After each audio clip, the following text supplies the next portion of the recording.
Marcos 3, versículo 20. Jesús llegó a una casa y la multitud se juntó de nuevo, a tal punto que ellos ni siquiera podían comer. Cuando sus parientes oyeron esto, fueron para hacerse cargo de él, porque decían: está fuera de sí. Y los escribas que habían descendido de Jerusalén decían: tiene a Belzebú y expulsa a los demonios por el príncipe de los demonios. Y llamándolos junto a sí, les hablaba en parábolas. ¿Cómo puede Satanás expulsar a Satanás? Y si un reino está dividido contra sí mismo, ese reino no puede perdurar. Y si una casa está dividida contra sí misma, esa casa no podrá permanecer. Y si Satanás se ha levantado contra sí mismo y está dividido, no puede permanecer, sino que ha llegado a su fin. Pero nadie puede entrar en la casa de un hombre fuerte y saquear sus bienes si primero no lo ata, entonces podrá saquear su casa. En verdad os digo que todos los pecados serán perdonados a los hijos de los hombres y las blasfemias con que blasfemen, pero cualquiera que blasfeme contra el Espíritu Santo no tiene jamás perdón, sino que es culpable de pecado eterno. Porque decían: tiene un espíritu inmundo. Entonces llegaron su madre y sus hermanos y quedándose afuera mandaron llamarle. Y había una multitud sentada alrededor de él y le dijeron: he aquí tu madre y tus hermanos están afuera y te buscan. Respondiéndoles, él dijo: ¿quiénes son mi madre y mis hermanos? Y mirando en torno a los que estaban sentados en círculo a su alrededor, dijo: he aquí mi madre y mis hermanos. Porque cualquiera que hace la voluntad de Dios, ese es mi hermano y hermana y madre. Wow.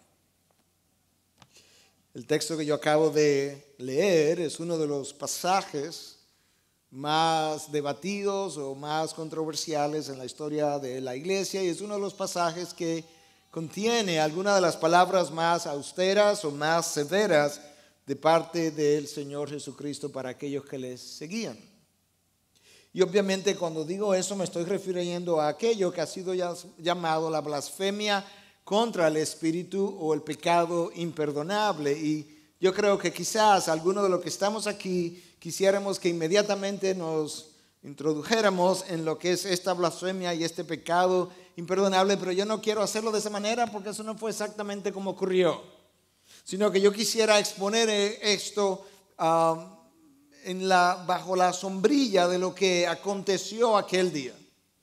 Y cuando nosotros leemos este pasaje, si leemos un pasaje paralelo en Mateo y el otro pasaje paralelo en Lucas, es mucho lo que podemos aprender. Y una de las cosas que salta a la vista es que cuando Jesús entra a esta casa, hay tres grupos de visitantes que son identificados por los evangelistas. El primer grupo es llamado la multitud, y esa multitud es mencionada en el versículo 20 y en el 32. No podemos olvidar que Marcos menciona la palabra multitud o multitudes unas 40 veces en un evangelio relativamente corto. Pero nos da a entender que el ministerio de Jesús fue un ministerio multitudinario. Un segundo grupo es identificado como sus parientes o sus familiares, dependiendo de la traducción que usted tenga. Y ellos son mencionados en el versículo 21 y en el versículo 31 y en adelante. Y hay un tercer grupo de visitantes denominados los escribas, que han venido de Jerusalén. Han venido probablemente de parte del Sanedrín a acusar, a examinar, a desenmascarar el ministerio de Jesús. Y ahí tenemos los tres grupos, la multitud, sus familiares y los escribas. Y con esa introducción yo quiero que oremos y nos presentemos delante de Dios una vez más. Padre, gracias te damos porque por medio de tu Espíritu nosotros podemos entender aquello que el mismo Espíritu inspiró hace 2000 años atrás. Te pedimos ahora, Dios, que de una manera especial tú nos encuentres a cada uno de nosotros en su punto de necesidad, que sea propicio a cada uno de nosotros. Pero en especial yo quiero pedirte, Dios, por aquellos que están entre nosotros, en medio de la multitud, que aún no te conocen, que han sido convocados por tu Espíritu de una manera sobrenatural y han sido traídos hasta aquí para que tú puedas hablarle acerca de su condición y puedas darle convicción de pecado. Y yo quiero pedirte de una manera abierta, Dios, que desde ya, desde que oramos en este momento hasta terminar, tú seas con ellos trayendo dicha convicción y convenciéndolos de la necesidad de entregar su vida a ti. Solo tú puedes hacer eso, pero tú tienes el poder. Y es a ti a quien te lo pedimos, en Cristo Jesús. Amén, amén. Bueno, leímos en el texto que Jesús llega a una casa, presumiblemente en Capernaum, pero es una casa no identificada.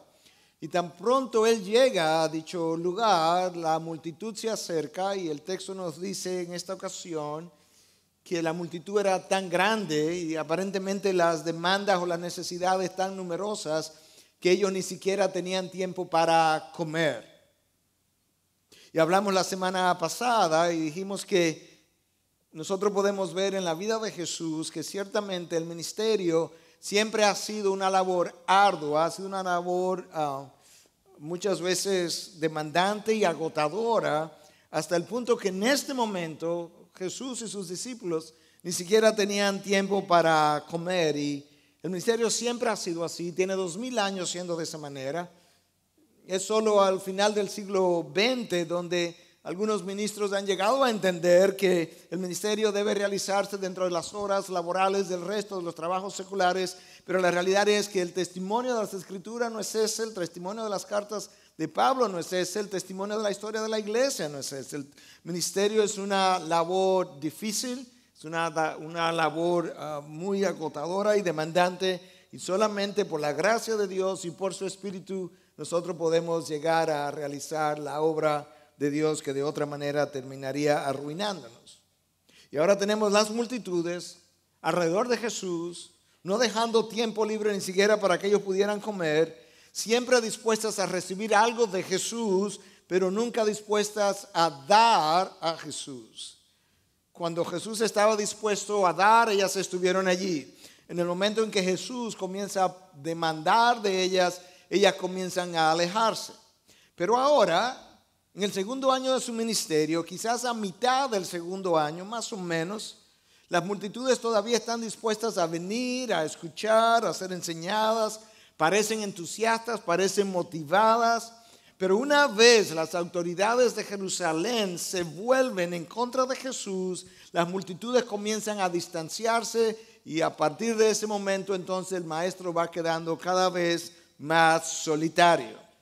Esas son las multitudes que posteriormente en el viernes de su crucifixión van a estar formando otro grupo que estará llamando o vociferando: crucifícale, crucifícale.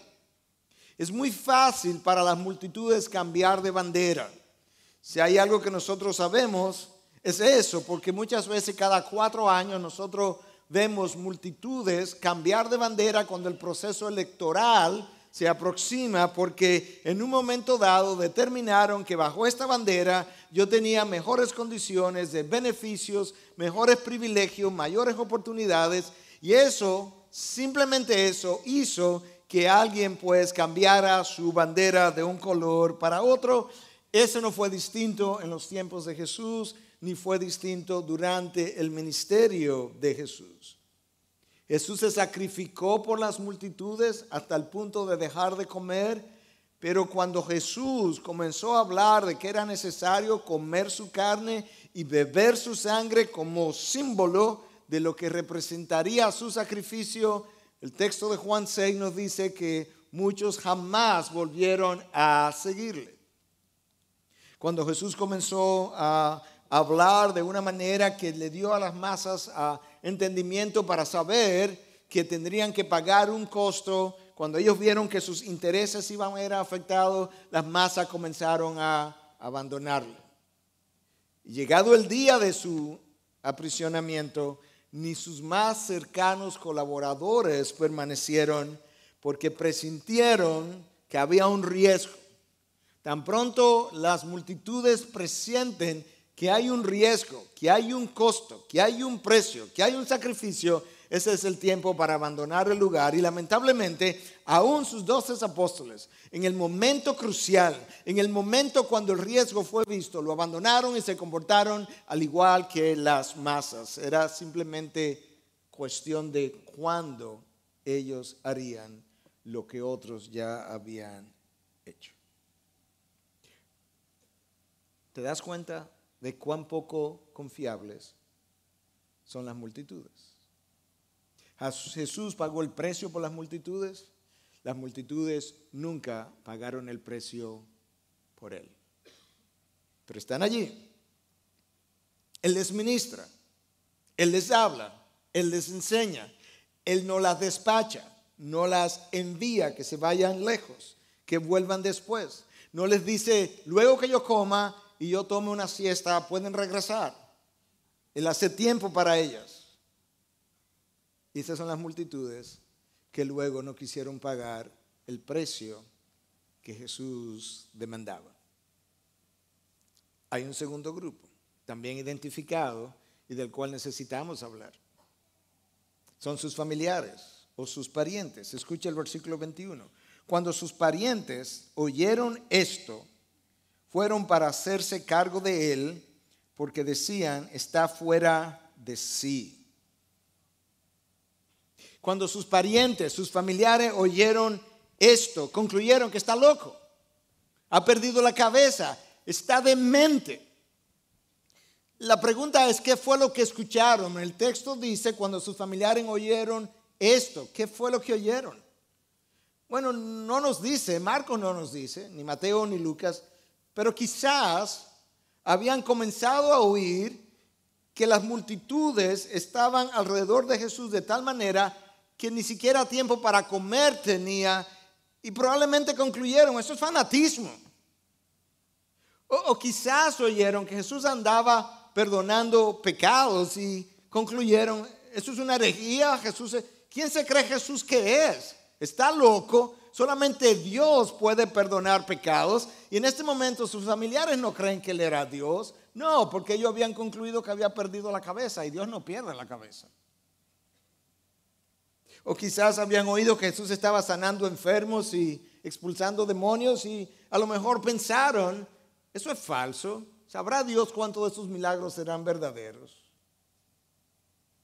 O quizás más recientemente, que fue lo que vimos en el pasaje anterior, ellos escucharon que Jesús acababa de formar un nuevo grupo y que entre esos que él escogió de manera especial hay un celote, hay un recaudador de impuestos. ¿Cómo se le ocurre a Jesús pensar que un grupo que supuestamente va a representar a Dios tiene entre ellos un celote y tiene un recaudador de impuestos y tiene dos hermanos que él mismo le ha puesto Boanerges o hijos del trueno? Querían quemar una villa en Samaria. ¿Cómo se le ocurre a Jesús? Él perdió la cabeza, está loco, está demente.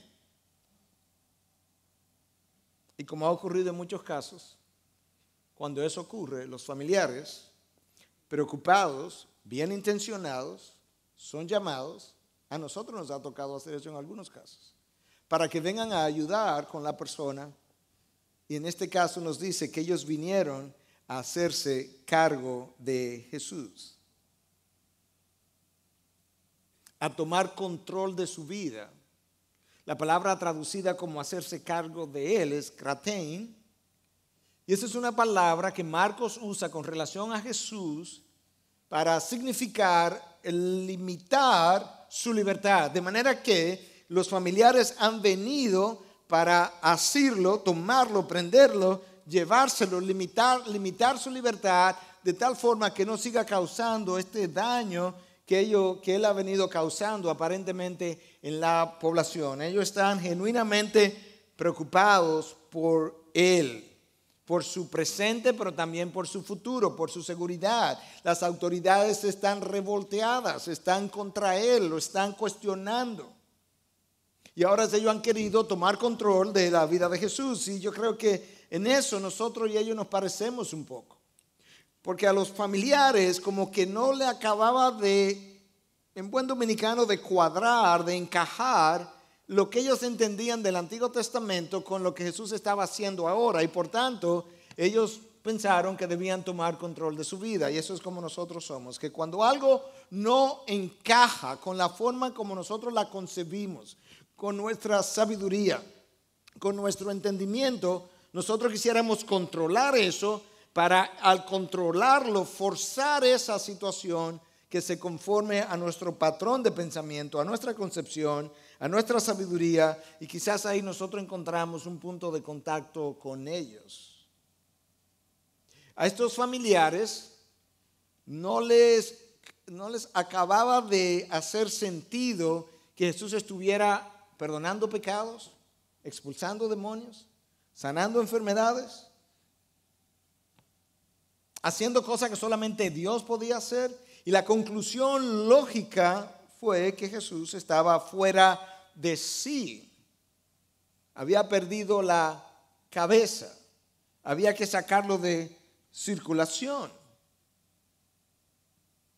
Juan en su evangelio nos dice cómo pensaban estos familiares acerca de Jesús. En 7:5 Juan dice, porque ni aun sus hermanos creían en él. Sus hermanos no habían visto la conexión entre la revelación del Antiguo Testamento, lo profetizado acerca del Mesías y lo que él estaba realizando ahora. No podían ver en Jesús la realización de lo profetizado en la antigüedad. Sus propios hermanos, aquellos que crecieron con él. Y eso afirma o ilustra algo que Cristo afirmó en Lucas 4:24 cuando dijo, ningún profeta es bien recibido en su propia tierra. ¿Qué cosa? Uno esperaría que el profeta fuera mejor recibido en su tierra, donde él es conocido. Sin embargo, de acuerdo al testimonio de las Escrituras y de la historia de la iglesia, el profeta frecuentemente es mejor recibido lejos de su casa que cerca de su casa. Y tendríamos que preguntarnos cuál es la razón. Y yo creo que hay 2 o 3 razones por las que eso ocurre. El profeta en su tierra es visto como alguien ordinario. Alguien que creció con ellos y a quien no le podríamos conceder nada especial ni en el llamado de Dios y mucho menos en su persona misma. En segundo lugar, muchas veces, como él ha crecido entre conocidos, sus conocidos tienen ciertos prejuicios acerca de su persona. Y en otros casos yo creo que nuestro propio orgullo nos impide reconocer de parte del profeta cualquier rasgo de superioridad en el llamado, dones y talento que él pudiera tener sobre nosotros, porque creció con nosotros. Porque quizás lo llegamos hasta cargar. ¿Quién es esa persona para ahora pensar que Dios le está usando de esta o cual manera? Y aquí está Jesús diciendo, ¿sabes qué? Yo crecí con mis hermanos, crecí entre mis conocidos y aún aquí, entonces, entre mis conocidos yo no soy bien recibido porque ningún profeta es bien recibido en su propia tierra. Sus hermanos probablemente no creyeron en él hasta después de la resurrección. Cuando los vemos reunidos en el aposento alto, junto con los 120 discípulos y María, orando, esperando, ¿verdad?, la llegada del Espíritu Santo, y ahí están sus hermanos junto con los demás a la espera. Marcos nos menciona a estos parientes al principio, en el versículo 22, y luego entonces él hace un paréntesis, introduce una conversación de Cristo con los escribas, o un debate, una confrontación, para luego volvernos a hablar de esos familiares. Es como si Marcos hiciera esto: familiares, escribas, familiares. Y eso es una figura del habla, o una figura literaria, que según los estudiosos permite que el autor pueda enfatizar algunas cosas. Y una de esas cosas es ilustrar que entre el primer evento y el tercer evento pasó un tiempo. Los familiares llegan, hay una confrontación con los escribas, y luego de la confrontación hay algo que los familiares vuelven a hacer. Y quizás esto es lo que Marcos está ilustrando. De manera que yo quiero irme al final del texto que yo leí para ver qué más nos dice Marcos de los familiares, porque ese es el segundo grupo de visitantes que estamos revisando ahora. Vimos la multitud, estamos viendo los parientes o familiares para luego ver los escribas en interacción con Jesús. Escucha el versículo 31 en adelante. Entonces llegaron su madre y sus hermanos y quedándose afuera le mandaron llamar. Y había una multitud sentada alrededor de él y le dijeron, he aquí tu madre y tus hermanos están afuera y te buscan. Respondiéndoles, él dijo, ¿quiénes son mi madre y mis hermanos? Y mirando en torno a los que estaban sentados en círculo a su alrededor, dijo, he aquí mi madre y mis hermanos. Porque cualquiera que hace la voluntad de Dios, ese es mi hermano y mi hermana y mi madre. Su madre, sus hermanos están afuera, sus hermanos biológicos. Ellos no están adentro como uno esperaría que los familiares estuvieran, sino que ellos están afuera. Ellos son los extraños. La multitud ahora está adentro, o parte de la multitud. Y ahora sus hermanos y su madre le envían un mensaje a Jesús de que ellos están afuera, querían hablar con él, quizás para aprenderlo, quizás para llevárselo a la casa en ese momento. Y estos hermanos, que son mencionados por Mateo por nombre, en Mateo 13, entre ellos estaba José, Simón, Santiago, el autor del libro de Santiago, y Judas, el autor del libro de Judas. Estos son los que no creían en este momento. Tenía hermanas que son mencionadas también por Mateo en el capítulo 13, pero no por nombres. Y ellos están ahí esperando que Jesús salga para hablar con él, quizás para razonar con él, para hablarle de que se regrese a casa. Y Jesús ni se inmuta cuando se entera que su madre y sus hermanos le están procurando, y mirando alrededor, él les pregunta, ¿quiénes son mi madre y mis hermanos? Y él mismo responde, fue una pregunta retórica. Cualquiera que hace, he aquí mi madre y mis hermanos, porque cualquiera que hace la voluntad de Dios, ese es mi hermano y mi hermana y mi madre. Jesús de repente, prontamente se identifica con una familia no terrenal. Él identifica a la familia más importante como la familia de Dios, aquellos que han nacido de nuevo, aquellos que por haber nacido de nuevo están listos para hacer la voluntad de Dios. Esa es mi madre, ese es mi hermano, esa es mi hermana. Jesús comienza o aprovecha la ocasión para ayudarnos a nosotros a entender que yo necesito cambiar mi cosmovisión de una manera tal que aun cuando se refiere a mi familia, yo requiero una dimensión eterna para interpretar correctamente las demandas del reino de los cielos, las expectativas del reino de los cielos. Y ahora él estaba tratando de comunicar que el reino de los cielos es más importante que el reino de los hombres, que la familia de Dios es más importante que la familia de los hombres, que la familia eterna es más importante que la familia terrenal. Wow. Y si yo lo miro de esa manera, entonces quizás yo pueda entender mejor otras de las enseñanzas severas de Jesús en torno a padre, madre, hermanos, hermanas. Escucha esta otra enseñanza en Marcos 10, 29 y 30. En verdad os digo, no hay nadie que haya dejado casa o hermanos o hermanas o madre o padre o hijos o tierras por causa de mí y por causa del evangelio, que no reciba 100 veces más ahora en este tiempo casas y hermanos y hermanas y madres e hijos y tierras junto con persecuciones y en el siglo venidero la vida eterna. Nadie que haya dejado padre, madre, hermano, hermana, hijos por causa de mí y del evangelio será olvidado y más bien será recompensado 100 veces más con casa, hermanos, hermanas, padre, madre. Pastor, pero ¿y si mi hermano con el que yo crecí también creyó en el evangelio? Bueno, tú no lo vas a dejar. Él es parte de la familia eterna también.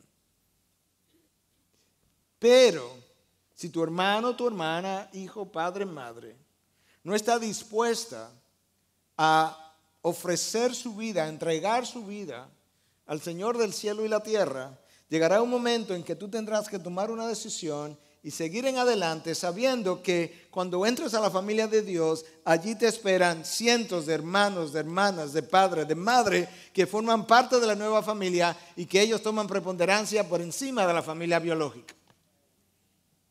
Eso es exactamente lo que Jesús está ilustrando, eso es exactamente lo que ha pasado en aquella ocasión.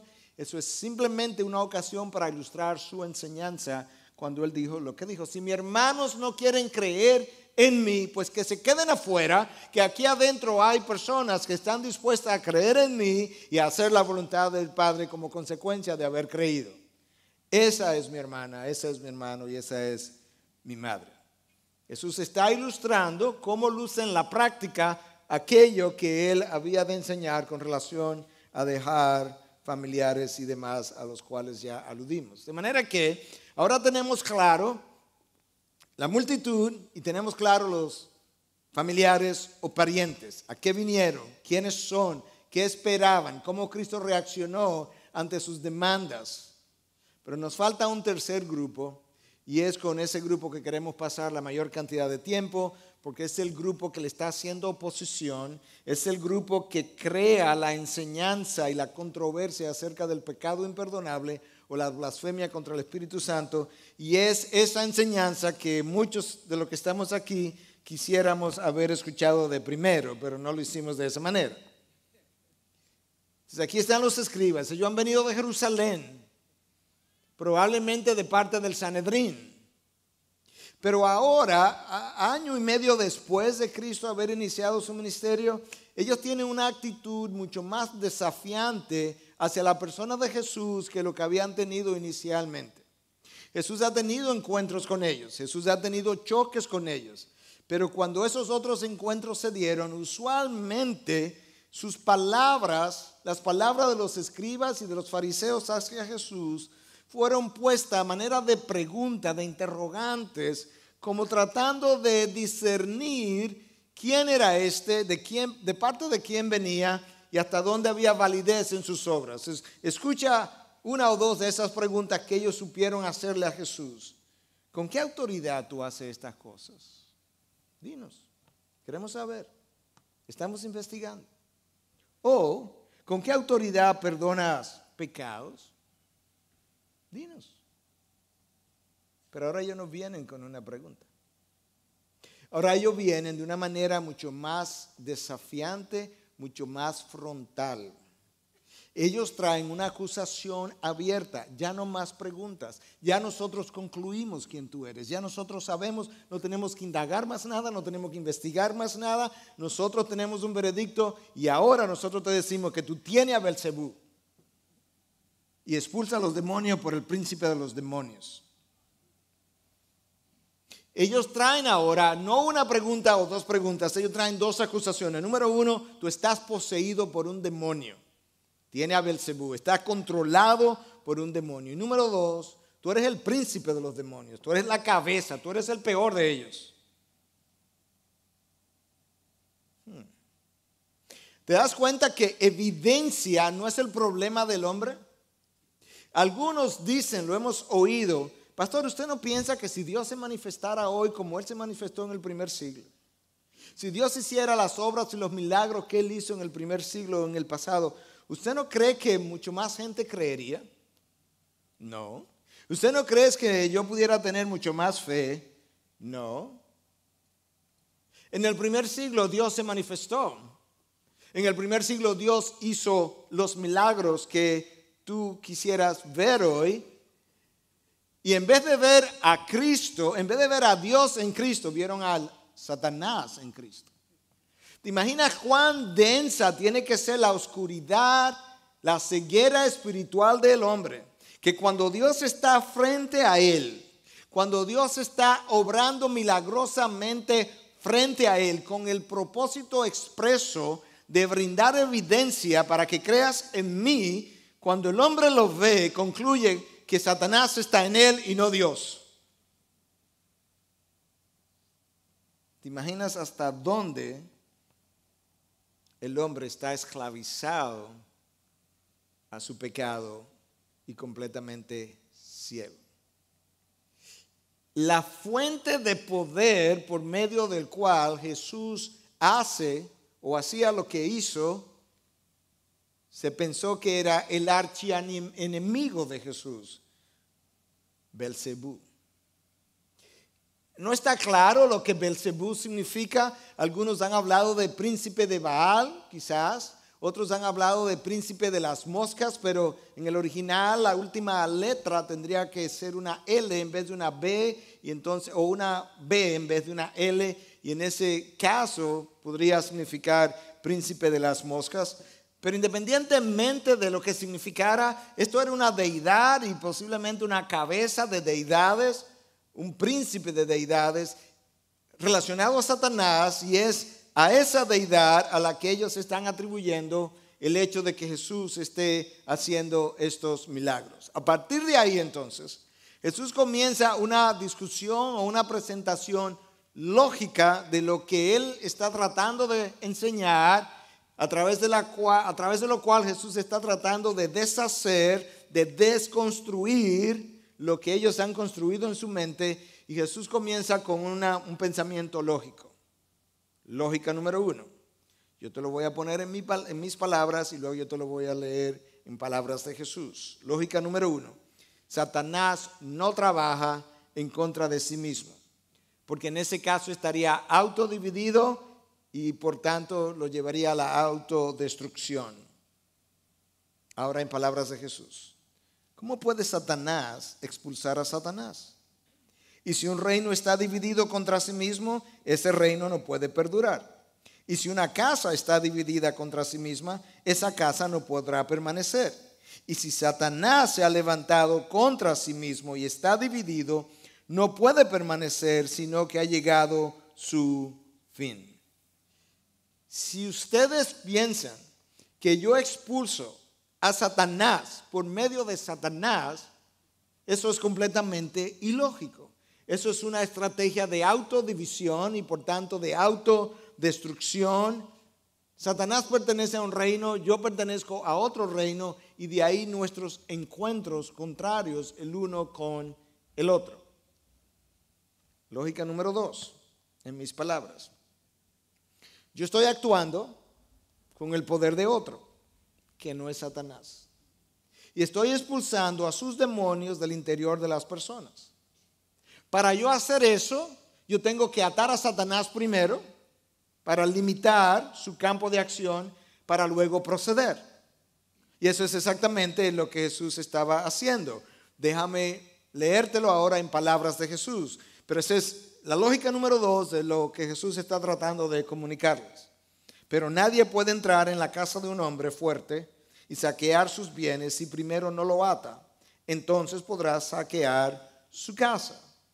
Cuando Jesús entró a este mundo, Jesús invadió el reino de las tinieblas, invadió su casa, por así decirlo. Cuando Jesús expulsa a un demonio de alguien, está invadiendo esa otra casa, por así decirlo, está saqueando sus posesiones. Y la única manera de hacer eso, en primer lugar, es atando al hombre fuerte, que no es otro que Satanás. Y Cristo estaba tratando de enseñar que entre sus acciones estaba el hecho de atar a Satanás para actuar en contra de sus estrategias y artimañas. Y aunque Satanás es llamado el Dios de este mundo en 2 Corintios 4:4, y es llamado el príncipe de la potestad del aire en Efesios 2:2, aquí hay uno que está por encima de él, que es capaz de invadir su reino, saquear su reino, atarlo y dejarlo inactivado. Marcos revela eso. Marcos revela al final del capítulo 3 que Jesús ha atado a Satanás como el hombre fuerte. Colosenses 2:14 y 15 nos revela que en la cruz Él desarmó los poderes de las tinieblas. Y primera de Juan 3:8 nos dice que Cristo vino a deshacer o a destruir las obras del diablo. ¿De qué tiene la iglesia que temer de alguien que ha sido atado, que ha sido desarmado y cuyas obras están siendo destruidas por el poder de Jesús? De nada, absolutamente nada. Y la iglesia de hoy en día necesita escuchar eso, porque es una iglesia frecuentemente amedrentada, enferma con los demonios, de un demonio detrás de cada cosa y muchas veces intimidada por un poder que el enemigo no tiene. Es interesante lo que ha ocurrido ese día, que Marcos no revela, que Mateo sí lo hace y que yo aún no he leído, pero que voy a leerlo ahora. Tú necesitas ver un evento en más de un pasaje o por más de un evangelista cuando así ha ocurrido para tener la idea completa de lo que ocurrió. Porque escucha lo que Mateo dice. Entonces le trajeron un endemoniado ciego y mudo. Ese es el contexto de la acusación de que Jesús ha tenido un encuentro con un endemoniado y lo sanó, de manera que el mudo hablaba y veía. Y todas las multitudes estaban asombradas y decían, ¿acaso no es este el hijo de David? Pero casi como anticipando que dijeran que no puede ser. ¿Cómo va a ser el hijo de David que está haciendo esas cosas? Pero cuando los fariseos lo oyeron, dijeron, este no expulsa a los demonios, sino por Beelzebú, el príncipe de los demonios. Y conociendo Jesús sus pensamientos, les dijo, todo reino dividido contra sí mismo es asolado, y toda ciudad o casa dividida contra sí misma no se mantendrá en pie. Jesús acaba de hacer un milagro, le acaban de traer un endemoniado, ciego y mudo. Él lo ha puesto a ver y a hablar, de manera que ellos no pueden negar el hecho, ellos no pueden negar el milagro. Y si no podemos negar el milagro, ¿cómo nosotros podemos traer la acusación? Bueno, acusándolo de parte de quien él ha hecho el milagro. Y por tanto, tú expulsas a los demonios, es verdad, pero tú lo haces por medio del poder de Beelzebú. De manera que es cierto, tú sanaste al ciego y sanaste al mudo, pero por Beelzebú lo hiciste. Jesús está razonando con ellos. Pero una de las cosas que Jesús acaba de mostrarles es que yo he atado al hombre fuerte. Nosotros que vivimos post-resurrección, sabemos que no solamente ató al hombre fuerte, Jesús desarmó los poderes de las tinieblas y tiene como misión la destrucción de sus obras, según vimos. De manera que a Satanás le queda un arma efectiva. Él no tiene otra. Y es el engaño y la mentira. Y si él logra engañarnos, si yo logro comprar su mentira, él me tiene por el cuello y me mueve en la dirección que él quiera. Jesús conoce eso. Esa es la razón por la que Jesús dice, y conoceréis la verdad, y la verdad os hará libres. Conoceréis la verdad que conocéis te ayuda a identificar la mentira, con lo cual tú puedes quitarte el yugo que él tiene sobre ti y el dominio que ejerce sobre ti. Esa es su única arma efectiva. Ahora la acusación. Si expulsaste los demonios por medio de Beelzebú, esa es la mentira. Eso es lo que los escribas quieren que los demás crean. Y Jesús entonces le hace una pregunta. En Mateo 12:27 aparece. Y si yo expulso los demonios por Beelzebú, vamos a suponer que ustedes tienen razón. Yo quiero irme a un extremo y luego me voy al otro. Me voy al extremo de Beelzebú. Si yo expulso los demonios por Beelzebú, ¿por quién los expulsan vuestros hijos? Por tanto, ellos serán vuestros jueces. En el primer siglo habían fariseos y habían rabinos que expulsaban demonios. De alguna manera, Dios los había ayudado para ayudar a la población y Dios los llegó a usar en la expulsión de demonios y ellos lo tenían como una bendición de parte de Dios. De hecho, no sé si recordarán, pero en una ocasión los discípulos de Jesús vinieron y le dijeron, maestro, por ahí anda uno echando demonios en tu nombre. Lo paramos y Jesús dijo, no, déjalo. Que el que no está contra mí, conmigo está. De manera que Jesús le está diciendo, si yo expulso los demonios por Beelzebú, y en esencia lo hago como lo hacen otros rabinos de ustedes, otros fariseos, entonces explícame de parte de quién los están haciendo ellos. Porque si yo hago lo mismo que ellos, entonces ellos trabajan de parte de Satanás también, de manera que ustedes se están autocondenando. A ver cómo les va ahora. Pero, ¿y si yo echo fuera los demonios por el poder de Dios? Y entonces, lógica número 4. Si rechazáis el poder por medio del cual yo expulso a los demonios, vosotros estáis en condenación eterna, porque yo echo a los demonios por medio del poder del Espíritu Santo. Esas son mis palabras. Lo que yo quiero hacer ahora es leerlo en Marcos y Mateo para ver cómo Jesús lo dijo. Pero esta es la lógica, déjame leértelo de nuevo. Si rechazáis el poder por medio del cual yo expulso a los demonios, vosotros estáis en condenación, porque yo echo los demonios por medio del poder del Espíritu Santo. A ver cómo Jesús lo dice en Marcos, cómo aparece en Mateo. Marcos 3, 28 al 30. En verdad os digo que todos los pecados serán perdonados a los hijos de los hombres y las blasfemias con que blasfemen, pero cualquiera que blasfeme contra el Espíritu Santo no tiene jamás perdón, sino que es culpable de pecado eterno, porque decían, tiene un espíritu inmundo. En otras palabras, Jesús acaba de decir lo que dijo porque ellos decían, tiene un espíritu inmundo. Déjame leértelo en Mateo, que todavía nos trae más luz. Mateo 12, del versículo 28 en adelante. Pero si yo expulso los demonios por el Espíritu de Dios, este es el otro extremo ahora. Ya consideré el extremo de si yo lo expulsara por el espíritu de Belcebú. Entonces, ¿qué van a decir de sus propios fariseos y rabinos que hacen la misma cosa? Pero si yo los expulso por el Espíritu de Dios, entonces el reino de Dios ha llegado a vosotros.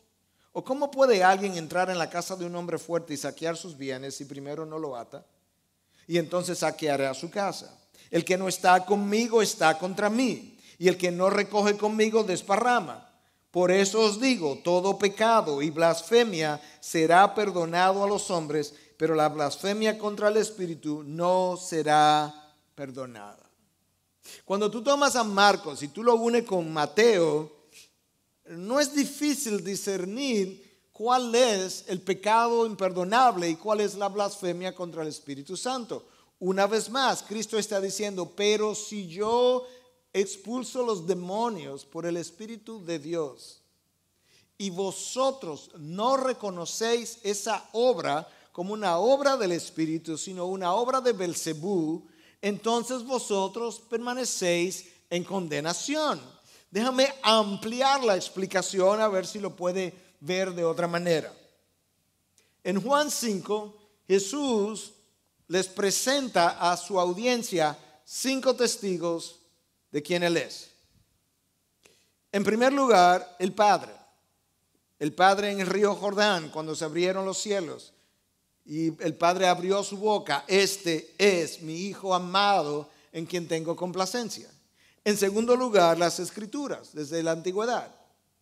En tercer lugar, Juan el Bautista, mi introductor, a quien ellos tenían por profeta. En cuarto lugar, a Moisés, el gran dador de la ley. Y en quinto lugar, las obras que yo hago, que las hago por medio del Espíritu, que ahora lo estoy enfatizando. De manera que si vosotros no creéis al Padre el día que Él habló desde los cielos, todavía tenéis las Escrituras desde la antigüedad. Pero si no creéis las Escrituras, todavía tenéis a Juan el Bautista, a quien ustedes tenían por profeta y debieron haberle creído. Pero si no creéis a Juan el Bautista, entre ustedes hay uno que ustedes consideran superior y es Moisés, el gran dador de la ley. Él habló de mí en Deuteronomio 18. Él habló que después de él vendría otro profeta en quien Dios pondría sus palabras, que a él debían obedecer. Ese soy yo y ustedes no lo creen. Pero si todavía no creen a Moisés, pues entonces crean las obras que yo hago, porque las obras que yo hago por medio del Espíritu son las que dan testimonio de mí. Recordemos que cuando Juan el Bautista estuvo preso, algo que yo he mencionado en varias ocasiones, y dudó, y él envió a sus discípulos a Jesús a preguntar que si debían esperar a otro o si él era el que debía de venir. Jesús no tuvo otro testimonio que no fuera el de las obras hechas por medio de su Espíritu. Escuche: id y contar a Juan lo que oís y veis. los ciegos reciben la vista y los cojos andan, los leprosos quedan limpios, los sordos oyen, los muertos son resucitados y a los pobres se le anuncia el evangelio. Jesús no le dice, decir a Juan que yo he proclamado que él oyó la voz del Padre, que él vio la paloma descender. No, él dice, y decirle a Juan que las obras que yo hago son las obras anunciadas en la antigüedad que el Mesías haría y que yo estoy haciéndolas en medio de ellos. Y entre esas obras estaba la expulsión de demonios, todas las cuales fueron hechas por medio del Espíritu Santo. De manera que si ahora tú rechazas el testimonio final de las obras de Jesús por medio del Espíritu, ya no queda ningún otro testigo para afirmarte quién Él es. Te queda en el rechazo de su persona y por tanto te quedas en la condenación. Por eso es el pecado imperdonable, porque solamente Él te puede perdonar y es a Él a quien está rechazando, el perdonador de tus pecados, y lo está perdonando después de haber visto la obra del Espíritu y negar la obra del Espíritu frente a vuestros ojos. Esa blasfemia es imperdonable. ¿La puedes ver?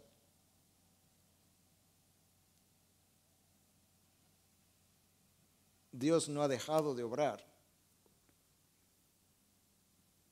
Las naciones que vieron a Dios obrar grandemente en el pasado, después de la Reforma, en Europa, en Norteamérica, y que hoy, después de haber visto lo que Dios fue capaz de hacer, están tratando de sacar a Dios de en medio de la sociedad. En esencia, están negando la obra de Dios hecha en medio de ellos y no han reconocido la obra de su Espíritu tampoco. Algunos de nosotros, algunos de los que están aquí, han visto la obra del Espíritu hecha en tu esposo, en tu esposa, en tus hijos. Tú has visto el cambio, tú has visto la transformación.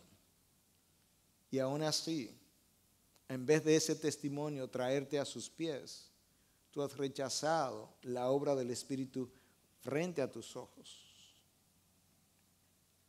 Y el día que le achaques esa transformación, le atribuya, es una mejor palabra, esa transformación a otra cosa que no sea Dios, estás blasfemando en contra de la obra del Espíritu delante de tus ojos. ¿Te das cuenta, hermanos, que el problema del hombre no es evidencia? Que Dios ha dado evidencias de sobra. Dios se ha manifestado en la conciencia del hombre. Romanos 2. No hay una sola persona en este lugar a quien Dios no le haya dado testimonio de su existencia a través de su conciencia. Puedo no reconocerlo, pero Dios atestigua, afirma que Él ha dado testimonio por medio de la conciencia de que Él es. Dios se ha manifestado en la creación alrededor de ti. No hay una sola persona en este lugar que pueda tener la excusa de que yo no estoy seguro de si Dios existe cuando tiene toda la creación a su alrededor. Dios ha dado testimonio a través de sus profetas. Dios ha dado testimonio a través de las Escrituras. Dios ha dado testimonio a través de su Hijo. Dios ha dado testimonio a través de su iglesia. Y a pesar de una evidencia montada sobre la otra, sobre la otra, sobre la otra, el hombre moderno tiene hoy más rechazo que muchos hombres de menos revelación, de menos educación, tienen más rechazo hacia Dios con más evidencia. Porque el problema del hombre no es evidencia, no es intelectual, es moral. Moralmente al hombre no le conviene tener a un Dios que juzga nuestras acciones. Moralmente al hombre no le conviene tener a un Dios que se establece como juez de nuestras vidas. moralmente al hombre no le conviene tener a un Dios a quien hay que rendirle cuentas al final de nuestros días. Y como no me conviene, en vez de concluir que en mi egocentrismo yo no he querido reconocerle por conveniencia, concluimos de manera arrogante que Dios no me ha dado suficiente evidencia.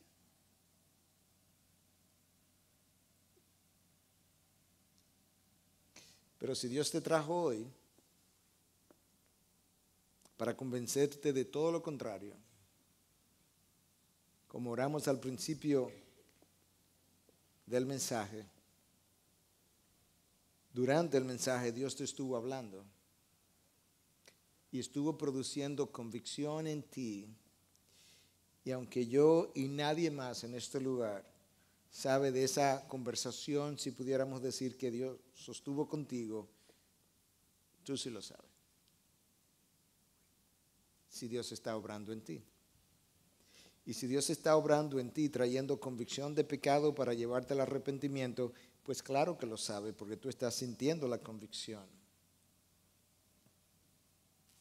Y si tú estás sintiendo dicha convicción, yo quisiera orar contigo y ayudarte en este momento, de manera que tú puedas bíblicamente traer tus pecados a los pies de la cruz, arrepentirte, pedir perdón, recibir el perdón y entregar tu vida al Señor. Escúchame, lo más importante no es que Él me reciba en su corazón. Ese no es el lenguaje de esta palabra.